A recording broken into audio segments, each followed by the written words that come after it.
na druhej strane to domácim padlo, kde sme urobili hrúbku, stredný obranci netrafili čistú loptu, takže sme prehrali 1-0.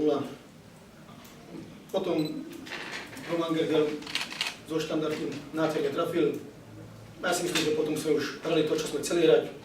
Dali sme krásny druhý gól, kde sme hrali asi na jeden dotyk od našej 16-ky, krásne zakončenie Sarku.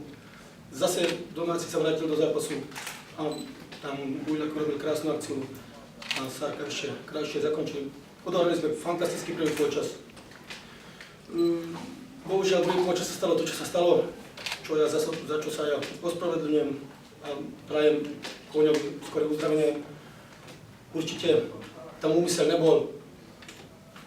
Bohužiaľ, to je futbal.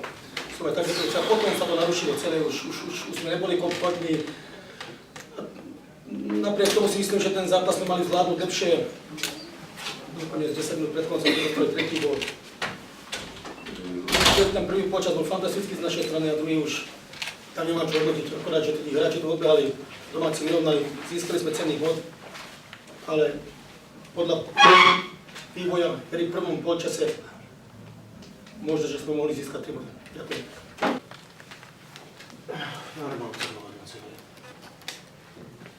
Mám to na srdci hrozně moc, co bych řekl, ale není mi do řeči.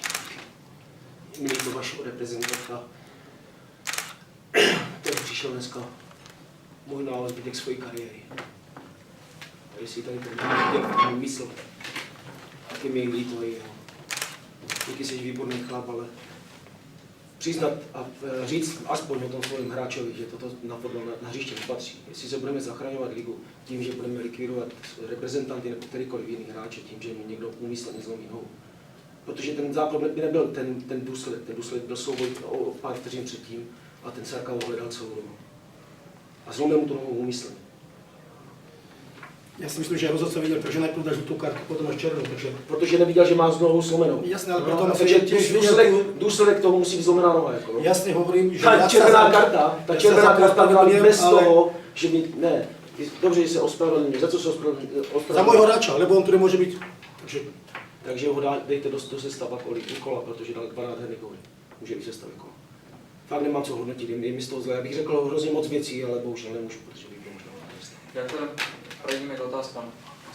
Pán Radovani, mal som vás za férového človeka, ale to, čo predvádzal váš Sarka, to bol už tretí faul a toto je trestný čin. O toto vám ide za do 1 bod. Viete čo, toto nebol slovenský fotbal, toto bol národnostný fotbal a toto strašne tí vaši hrali. Toto bol trestný čin. Myslíte, že ja som mu nakázal, aby to robil? To si nikdo nemyslí. A prečo hovoríte, že aký som bol, čo, že hráči boli? Ja ho nehájim, ja som povedal, že ja sa za neho ospravedlňujem. To som povedal, to je všetko. Slyšel to, že ten pán Pekar řekl, že tě bral za férového člověka, kdybys byl férový člověk, tak bys přiznal, že to udělal úmyslně, ty ho ještě hájíš, že to úmyslně neudělal. Ty si s ním nebol, ja som si ním bol, ja som sa ho pýtal, či tam išiel úmyslne. Povedal, že išiel normálne, ako chodí do súboja. To je všetko. Ešte jednu vec by som sa opýtal. Nemôžete ani jeden odpovedať, ale na výkon pána Valáška, to sa nedalo pozerať na to. Nemôžete ani odpovedať, lebo by ste dostali pokutu. Ale toto nebolo pískané extraliga. Ďakujem. Ďalšie otázky? Pokiaľ nemáte ďalšie otázky, ja vám poďakujem.